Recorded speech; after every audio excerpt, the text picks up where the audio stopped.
अस्सलाम वालेकुम नाज़रीन, मैं हूं इरफान हाशमी और आपको प्रोग्राम में खुश आमदीद कहता हूं। इमरान खान को सजाओं की हैट्रिक पूरी होने वाली है और हमने पाकिस्तान की अडयाला जेल के अंदर वो मनाजिर देखे जब कई कई घंटे समाअत चलाई गई ताकि इमरान खान के खिलाफ सजाएं जो हैं उन्हें उसके मंतकी अंजाम तक पहुंचाया जाए। क्योंकि आपको याद होगा इन सजाओं से पहले पाकिस्तान मुस्लिम लीग नून जो है वो चीख चीख कर ये कहती रही कि जनाब अगर आपने 9 मई वालों को सजा नहीं देनी तो कम से कम आप हमें बता दें और ऐलान कर दें कि पाकिस्तान की जो फौजी तंसीबात हैं उन पर जब हमला किया जाएगा तो ऐसे लोगों के खिलाफ मुकदमात जो हैं वो दर्ज नहीं होंगे। व्यूअर्स, उसके ऊपर सुप्रीम कोर्ट पाकिस्तान का एक बेंच बना, तारिक मसूद साहब उससे अलग हो गए। उसके ऊपर कब फैसला आएगा? फैसले मिलिट्री कोर्ट्स नहीं सुना सकती जब तक सुप्रीम कोर्ट को इस हवाले से आगाह नहीं किया जाता। अब ये मामला रुका हुआ है। लेकिन दूसरी तरफ हमने ये जरूर देखा कि 9 मई पर तो फैसला नहीं आया, मगर हमने इमरान खान को तोशाखाना, साइफर केस और अब इद्दत वाले मामले में इनके खिलाफ फैसले की जो है वो तैयारी की जा रही है पाकिस्तान के अंदर। अब ये जो पूरा एक मंजर हमने अदालत में अडयाला जेल के अंदर देखा ना, अगर आप जरा गौर से इसका मुशाहिदा करें तो किसी भी केस की इतनी जल्दी समाअत जो है वो नहीं होती। जज फैसले सुनाकर भागते रहे और फिर गौर करें कि ये जो आखिरी केस है इसमें कितनी देर समाअत होती है। 48 घंटे में 26 घंटे निकाह केस की समाअत हुई है। सिर्फ जज साहब घर गए थे, सोकर आए, फिर उठ के बैठ गए और फिर उन्होंने समाअत जो वो शुरू कर दी और फैसला 14 घंटे तवील समाअत के बाद जो है उसे महफूज कर लिया गया है, जो आज व्यूअर्स सुनाया जाएगा। और उसमें फैसला क्या आएगा? यकीनन इमरान खान को एक और मुकदमे में सजा जो है वो सुना दी जाएगी। अब मैं आपको ना पहले अदालती कार्रवाई की कुछ चीज़ें आपके सामने रख दूं और फिर हम इस सज़ा का और पाकिस्तान की आवाम का जो इस पर रिएक्शन है वो मैं आपके सामने रखूंगा। एक तो जी 342 का बयान अदालत में बुशरा बीबी की तरफ से दे दिया गया और बुशरा बीबी ने अपने बयान में क्या कहा ये भी आपने याद रखना है, क्योंकि अब इस बयान को क्या कोई वेटेज दी जाएगी या फिर इसको हवा में उड़ा दिया जाएगा। एक शख्स 6 बरस नहीं बोलता और 6 बरस के बाद उसे याद आया कि जनाब हमारा जो निकाह और फिर उसके बाद जो तलाक होती है वो तो इद्दत के अंदर निकाह बुशरा बीबी ने पढ़ लिया और वो 6 बरस क्यों खामोश रहता है। अब बुशरा बीबी कहती हैं कि 14 नवंबर 2017 का तलाकनामा मनगढ़ंत करार देते हुए उन्होंने कहा कि खावर मानिका ने मुझे जुबानी तलाक सलासा अप्रैल 2017 में दी, जिसके बाद अप्रैल से अगस्त 2017 तक मैंने अपनी इद्दत का दुरानिया मुकम्मल किया। अगस्त 2017 में लाहौर अपनी वालदा के घर मुंतकिल हो गई थी, जिसके बाद 1 जनवरी 2018 को बानी पीटीआई से एक ही निकाह हुआ। अब इसमें ना एक बात उन्होंने और भी कही है कि इमरान खान से जब भी मुलाकात हुई बेटे खावर मानिका किसी फैमिली मेंबर की मौजूदगी में हुई। बेटों से मशवरे के बाद इमरान खान के साथ निकाह किया, जिसका ऐलान 1 माह बाद फरवरी 2018 में कर दिया गया और खावर मानिका ने उस वक्त इंटरव्यू में कहा था कि बुशरा बीबी एक पाक दामन औरत है। अब जब खावर मानिका साहब से ये पूछा गया कि आपने तो भाई ये बयान दिया और खावर साहब आप अपने उस बयान से अब कैसे मुकर रहे हैं कि वो एक पाक दामन खातून नहीं है, तो इस पर वो ये कहते हैं कि ये उन दिनों की वीडियोस हैं जब वो मेरे निकाह में थी। अब व्यूअर्स, इसके अंदर ना एक सबसे बड़ा जो आइन जो नॉट आइन कानून के मुताबिक जब आप इस ऐसे केसेस को देखते हैं ना तो वो कह रही हैं कि ज़ुबानी तलाक दी। अब अदालतें ज़ुबानी तलाक की क्या अहमियत को समझती हैं, बहुत ही अहम सवाल है।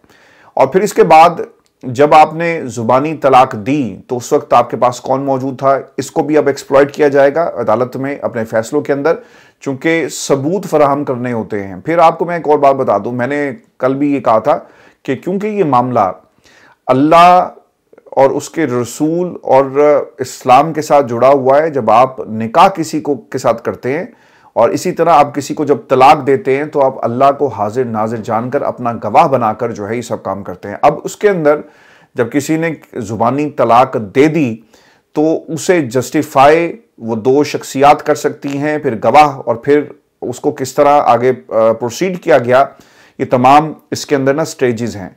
लेकिन लग ये रहा है क्योंकि इसमें ज़ुबानी तलाक सलासा का जिक्र जो है वो किया गया, तो अब देखना ये होगा कि ये जो ज़ुबानी तलाक है इसको अदालत जो है वो किस तरह से देखती है और उसकी जो इद्दत है क्या वो उसी दिन से उसका आगाज होगा या नहीं होगा, और इसी बुनियाद पर अब ये फैसला जो है वो सुनाया जाएगा। इसमें जो सबसे अहम नुकता है ना जी, वो है लॉ ऑफ द लैंड।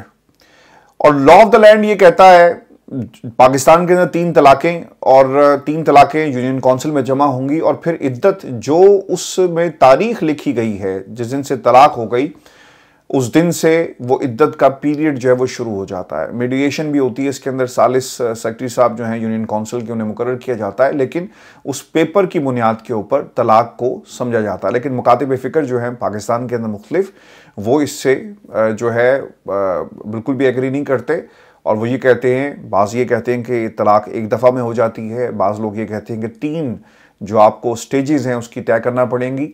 और चूंकि इसमें लिखा गया ना, जो उनका बयान था कि ज़ुबानी तलाक़ सालसा का उन्होंने हवाला दिया, तो इसके ऊपर भी बाकायदा एक कॉन्फ्लिक्ट जो पाया जाता है। लेकिन अब आपका जो ताल्लुक है वो किस सेक्ट के साथ है, आप किसको फॉलो करते हैं, ये इसमें एक इंतहाई अहम नुकता है। लेकिन पाकिस्तान की जो अदालतें हैं वो उसे नहीं मानती, और बहुत सारे जो स्कूल ऑफ थॉट्स हैं उनके नज़दीक 3 स्टेजेस और फिर 1 स्टेज, और फिर वो आपको कुरान मजीद का हवाला देते हुए आपको नजर आएंगे जिसमें 3 क्लियरली जो है वो स्टेजेस का जो वो जिक्र किया गया। लेकिन व्यूअर्स, मैंने आपको कल भी ये कहा था कि ये मामला आप पीस ऑफ पेपर के ऊपर तो रिलाई कर रहे हैं, लेकिन मैं ये समझता हूँ जो रैशनल है ना इसके पीछे, जब आप किसी को दिल से अल्लाह को गवाह बनाकर अपने निकाह में लेते हैं ना, तो इससे बड़ी जो दिल की गवाही होती है ना, और दिल को साफ करके, तो इससे बड़ी कोई दलील नहीं होती।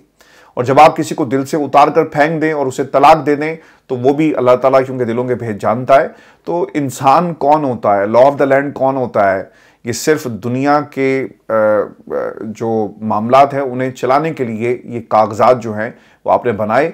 लेकिन 6 बरस एक शख्स जो है वो सोया रहा और उसे याद नहीं था कि यार मैंने ये काम भी जो मेरे साथ हुआ ये गलत हुआ, और उसे 6 बरस के बाद एकदम से याद आ गया। तो इस बुनियाद के ऊपर देखना होगा कि लॉ ऑफ द लैंड जो है वो इस केस का क्या फैसला करता है। मैं आपको ना अब एक जो डील की बात खान साहब के हवाले से मंसूब की जा रही है, और उन्होंने खुद भी ये बात कही, और लोग अब बार बार ये एक इंप्रेशन भी उनके हवाले से बन रहा है कि शायद कोई डील हुई थी। खान साहब ने ना इसके ऊपर भी अब एक क्लियर अपना जो मौक़िफ़ है वो सहाफ़ियों से जब गुफ्तगू हुई वो बता दिया। वो ये कहते हैं कि अटक जेल में कैद के दौरान डील की ऑफ़र की गई, बुशरा बेगम को इनडायरेक्ट पैगाम भिजवाया गया, 3 साल तक बनी गाला में खामोश रहें, इसके बाद दोबारा वापस आ जाएं। ताहम मैंने इस पर पैगाम भिजवाया कि मैं जमहूरी अमल से किसी सूरत पीछे नहीं हटूंगा। अब मसला पता है क्या है, मैं आपको एक बात बताऊं, और इमरान खान ने अपने मुख्तलिफ बयानात में एक दफ़ा नहीं 1000 मरतबा ये बात कही। और क्या उन्होंने कहा कि एक तरह से जी इन्होंने तो हमारे साथ हमारी हुकूमत को घर भेजकर और हमारे ख़िलाफ़ तहरीक-ए-दम एतमाद लाकर हमारे साथ नेकी ये की कि पाकिस्तान की हुकूमत को गिरा दिया, और फिर इमरान खान का जो मकबूलियत का गिराफ था, यानी पाकिस्तान की अवाम के नज़दीक इमरान खान की जो एक्सेप्टेंस थी वो 3 गुना उसमें इजाफा हो गया। और अगर खान साहब की अपने अल्फाज हैं कि अगर ये हुकूमत ना गिराते तो शायद हमें ये जो हमारे साथ इन्होंने नेकी की है ना, शायद ये मकबूलियत हमारी जमात को इस तरह से मुयसर ना आती। ये इमरान खान साहब के अल्फाज हैं, और ये कब के अल्फाज हैं मैं आपको बता देता हूँ।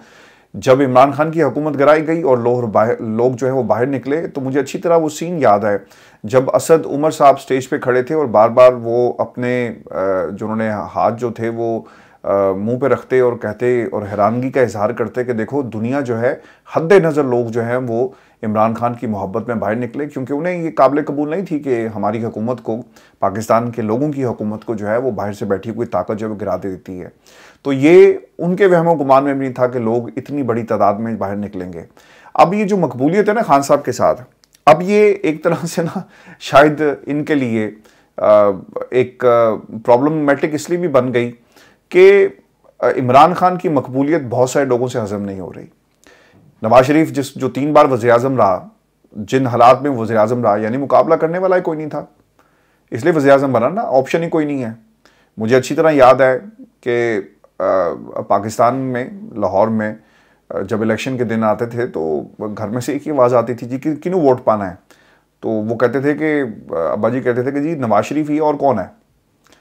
और बेनज़ीर क्योंकि उन्होंने वक्त ज़्यादा सिंध में गुजारा, उस तरह से पीपल्स पार्टी पंजाब में नहीं थी, तो ऑप्शंस नहीं थे। तो जब लोगों को आदत पड़ जाए ना वज़ीर-ए-आज़म बार बार बनने की, और आपके पास मुकाबला कोई ना हो और इमरान खान जैसा मकबूल लीडर ना हो, और पहली दफ़ा आपका जो सामना इमरान खान जैसे लीडर के साथ हो जाए, तो फिर ये मकबूलियत लोगों से हज़म नहीं होती। और इसी मकबूलियत को कम करने के लिए अब ये 3, 4, 5 केसेस बनाए गए। अब ये जो मकबूलियत और डील की जो मैंने बात की ना खान साहब के हवाले से, मैं ये जो सारी आपको एग्जांपल्स दे रहा हूँ, क्यों दे रहा हूँ कि इमरान खान अब इस मकबूलियत की बुनियाद के ऊपर ना अपनी सारी सियासत कर रहे हैं।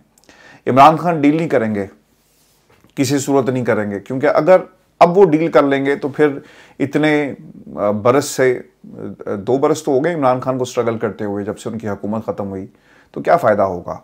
फिर दूसरी बात यह कि अब ये तहरीक इमरान खान की तहरीक नहीं रही, अब तो ये पाकिस्तान की आवाम की तहरीक बन गई। लोग जिस तरह उनको दबाया जाता है वो अपनी आवाज़ बुलंद नहीं कर सकते, और इमरान खान के अंदर उन्हें इस सिस्टम से निजात दिलाने वाली शख्सियत जो है वो नज़र आती है। तो इसलिए इमरान खान का लोग जो है वो साथ देते हैं, और अब खान साहब अब इस मकबूलियत को इस तरह ज़ाया नहीं करेंगे। और ये अब मामला सिर्फ इमरान खान का नहीं बल्कि पाकिस्तान की बका का ये मामला जो है बन चुका है। हम कंट्रोल्ड होते रहे हैं जी हमेशा ही, हमारे ऊपर लोग मुसल्लत होते रहे हैं हमेशा ही। हमने कभी भी इस जमहूरियत को पनपते हुए पाकिस्तान में नहीं देखा। अब ये जो कुछ हो रहा है, कोई ये तस्वुर कर सकता है कि पाकिस्तान की जो हुकूमत है वो 5 बरस गुजारेगी, जब पॉलिटिकल स्टेबिलिटी नहीं आएगी तो फिर इकोनॉमिक स्टेबिलिटी कहाँ से आएगी। फिर वही घिसे पिटे नारे होंगे। और हमने कभी आपने सुना होगा मरियम और उनके ख़ानदान के लोगों की बात की कि हमने कभी इंतकाम की सियासत नहीं की। आपने लोगों की ज़ुबानें काटी, आपने लोगों को अंदर किया कि 9 मई के हवाले से लोगों का कुछ नहीं करना, तो फिर कुछ और तो करके दिखाओ। तो अगर उन्होंने कुछ करके दिखा दिया, अब हैट्रिक होने जा रही है। व्यूअर्स, बिलावल कुछ अरसे से बहुत ज़्यादा उछल कूद कर रहे हैं। उन्हें मालूम है कि अगर हमने अपने मुमकिना अहदाफ मुकम्मल करने हैं पाकिस्तान के अंदर, और ज़्यादा से ज़्यादा आने वाली हुकूमत के अंदर वजारतें लेनी हैं, या एक सिंध को हमने कम अज़ कम सिक्योर करना है, तो फिर हमें ये आहो बका जो है इसे बुलंद करना पड़ेगा, और नवाज शरीफ के ख़िलाफ़ जो है वो सब काम करने पड़ेंगे। लेकिन मेरी इत्तलात कुछ और हैं। जरदारी साहब यही करेंगे, बिलावल जो मर्जी करते रहें, और जरदारी साहब जाकर कोई ना कोई डील जो है वो लेकर आएंगे। व्हीलर डीलर हमेशा से जरदारी साहब रहे। और व्यूअर्स, उसकी एक बुनियादी वजह ये है कि बिलावल के अंदर ना कैपेसिटीज इश्यूज हैं। At the age of 30 if he becomes the prime minister of the country, और क्या वो इतनी छोटी उम्र में वज़ीर-ए-आज़म बनने के बाद पाकिस्तान की मईशत और फिर पाकिस्तान की इस्टेब्लिशमेंट के साथ बैठकर हुकूमत चला सकते हैं? कभी नहीं चला सकते। और बिलावल जरदारी को कभी भी आसिफ अली जरदारी साहब जो है ना वो इस्टेब्लिशमेंट के आगे नहीं फेंकेंगे। ये आगे फेंकना ही हुआ ना, ठीक है, इसे वज़ीर-ए-आज़म बना दो, देखते हैं क्या होता है। उसकी बुनियादी वजह क्या है कि आपका करियर 30 साल की उम्र में शुरू होगा being the prime minister of the country, और फिर वो ख़त्म हो जाएगा, और फिर आप वहाँ से रिवर्ट बैक कैसे करेंगे? शायद ये इतना आसान नहीं होगा, और it is not possible at this time कि आसिफ अली जरदारी साहब जो हैं, बिलावल ये सिर्फ बोलेंगे, सदारत लेंगे, सीटें लेंगे, अच्छी अच्छी वजारतों के साथ ये अपनी हुकूमत पे जाकर बैठ जाएंगे, ये मैक्सिमम ये करेंगे। और अगर बात ना बनी, और ये समझते हुए कि एक कमज़ोर हुकूमत नवाज शरीफ की बनने जा रही है, तो फिर ये अपोजिशन में चले जाएंगे, और फिर अपोजिशन में बैठकर नवाज शरीफ को ये टफ़ टाइम देंगे। हालात को जब वक्त गुजरेगा तो फिर उस बुनियाद के ऊपर ये डीलें आपको करते हुए नज़र आएंगे। व्यूअर्स, मैं आपको एक बात ये भी बता दूं, क्योंकि आज ये बात भी हुई बुशरा बीबी को बनिंगाला शिफ्ट करने के हवाले से, तो इसके ऊपर खान साहब ने ये कहा कि हमने तो कोई दरख्वास्त नहीं की थी कि आप बनिंगाला हमें शिफ्ट कर दें। और खान साहब ये कहते हैं कि वहाँ पर एक कमरे में बुशरा बीबी को बंद किया गया है, उसके दरवाजे वैसे ही बंद हैं, शीशे जो कमरे के थे उन्हें भी काला कर दिया गया, जिससे जो डे लाइट है वो अंदर नहीं जा सकती। तो इसके ऊपर उन्होंने कहा कि इससे बेहतर तो आप हमें जेल में बंद कर दें, और आप अडयाला जेल जो है हमें मुंतकिल कर दें। अब इसके ऊपर भी एक तो पैगाम बैरिस्टर गौहर के ज़रिए खान साहब ने दिया। वो ये कहते हैं कि इमरान खान का पैगाम है कि कारकुन अल्लाह पर भरोसा रखें और 8 फरवरी को आज़ादी की जंग लड़ने के लिए बाहर निकलें। और आसिफ जरदारी के बारे में उन्होंने कहा कि मैंने आसिफ जरदारी से कभी मदद नहीं मांगी। जिस रोज़ आसिफ अली जरदारी को कहा कि मुझे बचा लो, वो क़यामत की निशानी होगी। व्यूअर्स, अब फैसला आएगा और इमरान खान को एक और मुकदमे में जो है वो धर लिया जाएगा, लेकिन देखना ये होगा कि इसके ऊपर जब ये अपील में जाएंगे तो क्या बनता है, और इसके ऊपर किन गवाहों के ऊपर रिलाई किया जाएगा, वो मुफ्ती साहब और फिर इसके साथ साथ खबर मानिका साहब, उनका बयान, उसको क्या वेटेज मिलती है, ये भी एक बहुत ही इम्पोर्टेंट नुक्ता है। लेकिन हमने इन मुकदमात को बहुत तेज़ी से चलते हुए इसलिए देखा कि इमरान खान को 3 महाजों के ऊपर शिकस्त दी जाए, एक कौमी राज, फिर करप्शन और फिर ये जो इखलाकियात का महाज है, इसके ऊपर भी इमरान खान को जो है वो नीचा दिखाने के लिए सब कुछ किया गया। आपने अकबर एस बाबर साहब को मैदान में आज देखा होगा, और उन्होंने ना इमरान खान साहब को जो पेशन गोई जो पेशकश की है, वो क्या कहते हैं कि पीटीआई को हाईजैक करने की कोशिश एक बार फिर से जारी। अच्छा, ये अकबर एस बाबर साहब ने जो प्रेस कॉन्फ्रेंस की है उसके ऊपर जो उन्होंने अल्फाज कहे कि 3 नुमाइंदे जो हैं आप मुकर्रर कर रहे हैं और एक वकील को नामजद करें, हम भी इतने ही लोग नामजद करते हैं जो मिलकर फ्रेमवर्क जो बनाएंगे। अब एक तो उन्होंने सोशल मीडिया को के हवाले से ही कहा कि सियासत और सोशल मीडिया झूठ बोलता है, हम चाहते हैं कि पीटीआई को एक इदारा बनाएं, हमें नौजवानों को अमली तौर पर एक मुस्बत अमल, एक हिकमत अमली और एक अमल जो है वो देना चाहिए और देकर आगे चलना चाहिए। अब पार्टी का शराजा बिखर गया। भाई मसला इसके अंदर ये है कि रऊफ हसन साहब मैदान में आए, उन्होंने कहा जी कि 2011 के अंदर आपके खिलाफ एक ज़ाब्ते की कार्रवाई हुई और आप पार्टी के मेंबर नहीं रहे। तो रऊफ हसन साहब, मैं अकबर एस बाबर साहब को तो कुछ नहीं कहूँगा, मैं आपसे सिर्फ ये सवाल करूँगा कि आपने ये 2011 का नुक्ता सुप्रीम कोर्ट पाकिस्तान में क्यों प्रूफ नहीं किया, कागज़ दिखाते।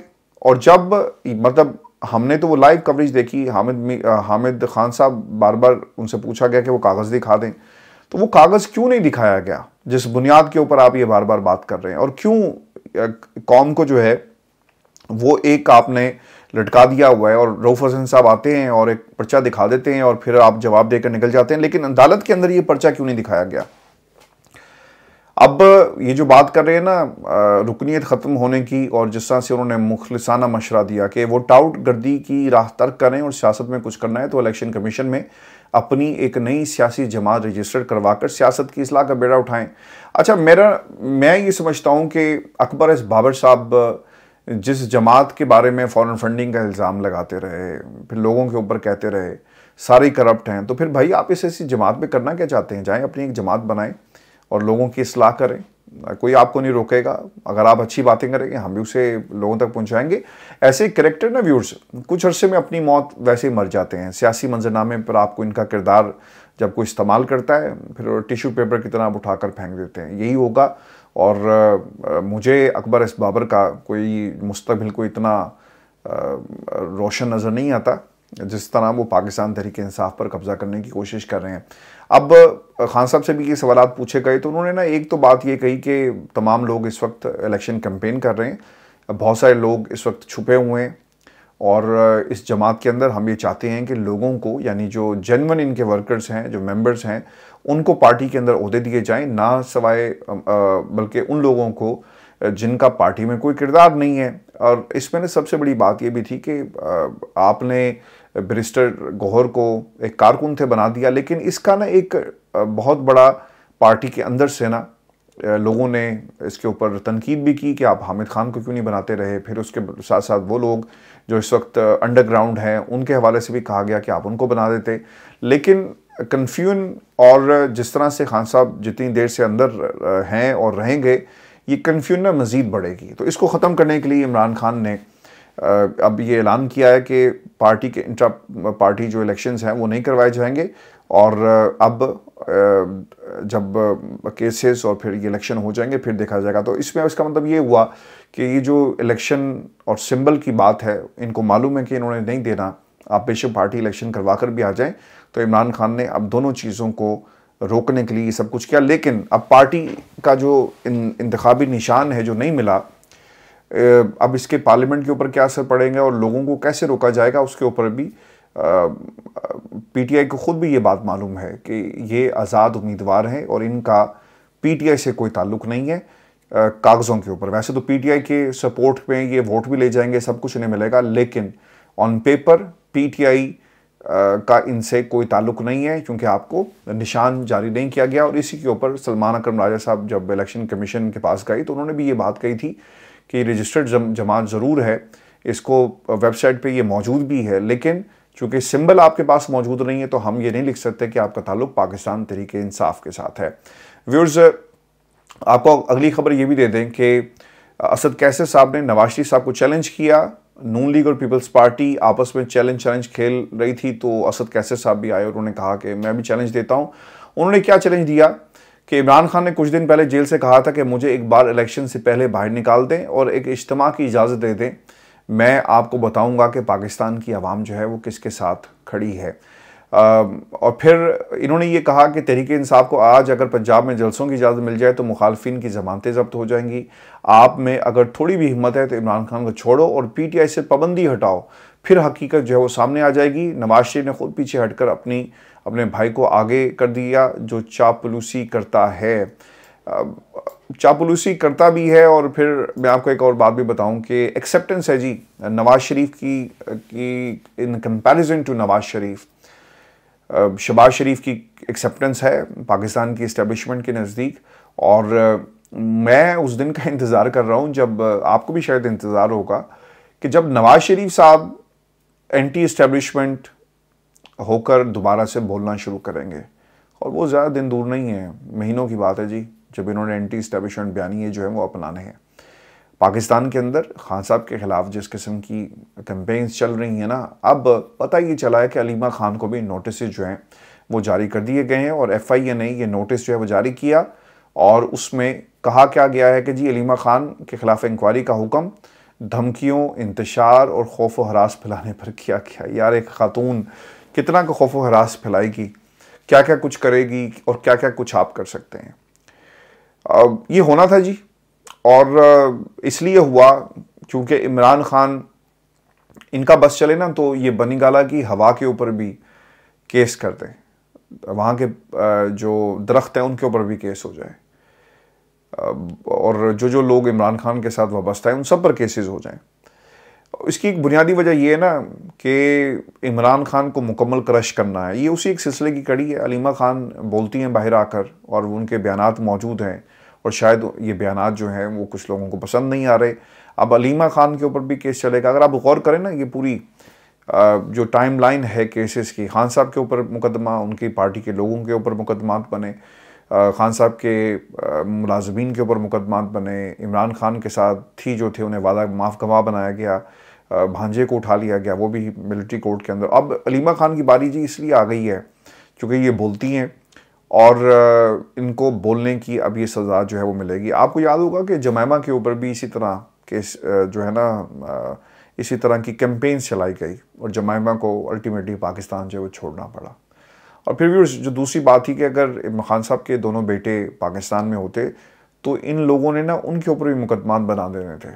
ये इतने जालिम लोग हैं, और अगर इनका बस चले तो ये लंदन में भी आकर उनके खिलाफ कोई मुकदमा जो है वो बना दें। तो ये सब कुछ जो है एक प्लानिंग के तहत हो रहा है। और ये as I always say that we are moving in circles. Back in the day ये मैंने जुमला कहा था, और ये छोटे छोटे जो सर्कल्स हैं हम दोबारा इन्हीं दायरों के अंदर घूमते रहेंगे। किरदार बदल जाएंगे, स्क्रिप्ट वही रहता है, लोग रिप्लेस हो जाते हैं। अगर आप लंदन में कभी, जो लोग हमें लंदन से सुनते हैं, अगर आपको कभी मौका मिले ना तो डिफरेंट प्लेस हैं यहाँ पर जो मुख्तलिफ थिएटर्स के अंदर लगे हुए हैं। लायन किंग एक बहुत ही मशहूर एक यहाँ पे स्टेज वो करते हैं, और उसी तरह डिज़नी ने जिस तरह से बनाया उसी तरह किरदार बनते हैं। वो स्टेज के ऊपर पूरा आपको ना एक उसी तरह का कहानी और फिर उसका मुख्तलिफ किरदारों के ज़रिए वो आपको एक परफॉर्मेंस नज़र आती है। वो होता क्या है जी कि वो कई सालों से, मैं इट्स बीन लाइक 8-9 ईयर्स मैं उसको थिएटर में देख रहा हूँ, और वो आज भी उसी तरह लग रहा है। फिर इसके साथ साथ द ग्रेट बैंक रॉबरी, वो भी प्ले काफ़ी अर्से से लंदन के एक थिएटर में लगा हुआ है, और मैंने इसे 2-3 दफ़ा देखा भी है। तो इत्तेफाक ये हुआ कि जब हम दोबारा, क्योंकि वो इतना अच्छा था जिस तरह से उसकी प्रोडक्शन की हुई थी, तो आई टुक सम फ्रेंड्स देयर। तो जब मैं दोबारा गया ना जी, तो वो किरदार बदल गए थे, लेकिन जो स्टोरी थी वही थी, किरदार जो लोग जो करेक्टर्स थे, जो रोल प्ले कर रहे थे, वो डिफरेंट लोगों ने उसे रिप्लेस किया, लेकिन स्टोरी वही की वही है। तो पाकिस्तान के अंदर भी ये जो तमाशा हो रहा है ना जी, स्टोरी वही की वही है, किरदार बदल जाते हैं। और मैं आज एक बात आपको ये ज़रूर बताऊंगा, क्योंकि दिस इज़ समथिंग, आप भी इसमें अपना इनपुट दें और बताएं कि इफ़ आई एम रॉन्ग। वो लोग जो इमरान खान के साथ, यानी जनरल फैज़ हमीद साहब और फिर जनरल बाजवा, अच्छा वो कहाँ पर हैं? वो एक मज़े की ज़िंदगी गुजार रहे हैं, ठीक है ना जी।